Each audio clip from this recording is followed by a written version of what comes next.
kažkas tave įžeidė, paspaudė mygtuką ir tu sureagavai, supyksta atsakote tuo pačiu ir vadinate tai atgaliniu veiksmu. Atminkite, kad tai nėra veiksmas, tai yra reakcija. Jūsų įžeidėjas tarsi mašinos operatorius, o jūs pats mašina, jis paspaudė mygtuką ir tu pradėjai veikt. Šviesa užsidega ir įsijungia paspaudus mygtuką, aplinkiniai su jumis elgiasi taip pat. Įjungia ir išjungia. Vienas tave giria, išpučia tavo ego kaip balioną ir tu pradėti jausti savo didybę. Tada kitas permuša tai ir tu negyvas krenti ant žemės. Tu nesi savo šeimininkas, bet kas gali tave įžeisti, nuliūdinti, supykdyti, išvesti iš kantrybės. Ir bet kas gali tave pagirti, pakelti į dangų. Jausitės taip puikiai kaip svarbi asmenybė.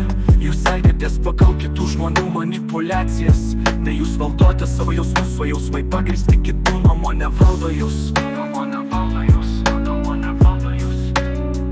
Kartą Buda ėjo pro kaimą, aplink jį susirinkę žmonės ėmė ant jo šaukti, įžeidinėti. Jie vartojo įvairiausius keiksmažodžius, kokius tik mokėjo.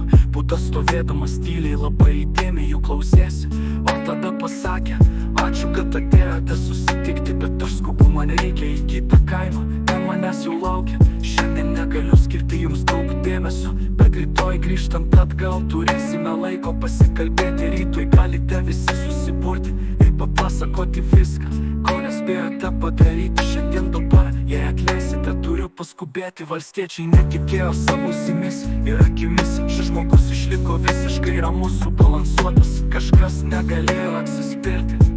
Ar tu kurčias? Mes įžeidinėjom tave, o tu niekaip nereaguoji. Buda atsakė: jei norėjai išgirsti atsaką į tai, tada atėjai per vėlai. Turėjai ateiti prieš 10 metų, tada būčiau tau atsakęs tuo pačiu. Tačiau per šiuos 10 metų išmokau nepasiduoti provokacijoms. Nustojau būti vergu, tapau savo šeimininku.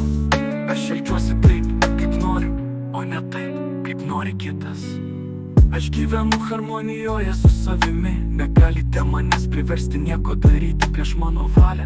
Asmeniškai aš nesuvokiu jūsų įžeidimų ir kol nepradėsiu jų suvokti, jie liks tuščiu garsu.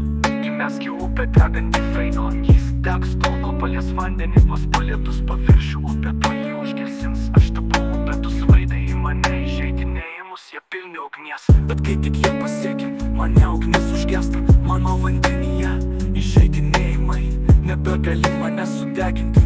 Tu svaidai spyglius įkreitai į mano tylą, jie virsta gėlėmis.